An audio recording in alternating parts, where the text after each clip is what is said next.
everyone, it's Linda. Today I'm going to talk to you about the quilting stash. Most quilters have one.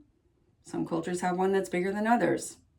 Let me talk about why it's helpful to have one and why it's not helpful to have one.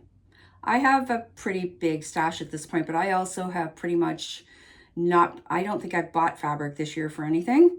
So I am digging into my stash, which has its limitations because as I found out recently, especially when I was choosing fabric for this, I do not do a lot of lights. I have mostly medium and dark fabrics, which was a bit of a problem because I needed a lighter fabric and I just didn't have it.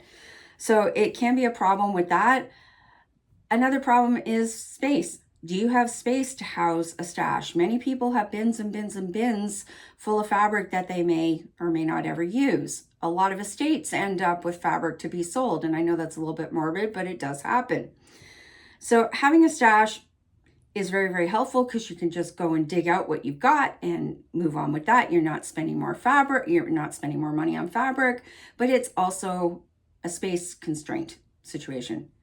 Not having stash, on the other hand, means that you're always having to go out and buy fabric for whatever. I mean, if you're one of those people, and this is not me, if you're one of those people that makes one project, finishes it, and then does the next one, and so you would be buying fabric for just said quilt and making it and doing whatever with it and being done with it, moving on to the next one, that's fine. Because then, you don't really need extra fabric hanging around. But what happens if you cut wrong? What happens if you get your fabrics, like if you happen to be online shopping, where I recently found out the hard way. I mean, I knew this was the case, but what happens if you order something online, you get it, and it's not quite the color you thought it was? I bought some pink fabric recently because I needed it for a project because I don't have a lot of pink, not a pink girl. And it turned out to be more mauve or lilac. So that was a problem. So, there's good things and bad things about having a stash. Being able to just grab something, and especially if you're one of those people, you see something and like, oh, I have to make that. I really want to make that. I have the perfect person in mind for that quilt. I want to do that now. Great, you can pull out your stash. If you don't have a stash, well, you can't quite pull out your stash and you're now spending time ordering online, or you're going to a quilt shop or other shop to source fabric, whatever. So, it's this or that when it comes to having a stash. I mean, at this point, even though it takes a lot of space, but we have it stashed underneath my cutting table, which helps, but I'm going to run out of space eventually.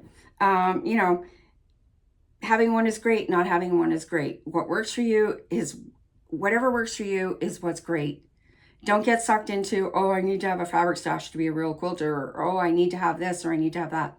You don't need to have anything. And honestly, let's not tell my husband this. He's a big part of the problem of my current stash because, I mean, there was a time when all I bought were fat quarters.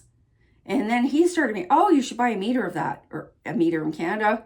And in most places in the world, a yard for those of you in the States, you should buy more of that. And that's how I ended up with all of this. We won't tell him about that though. So a stash is a good thing or a bad thing. Totally up to you. Hope that helps. Let me know. Bye.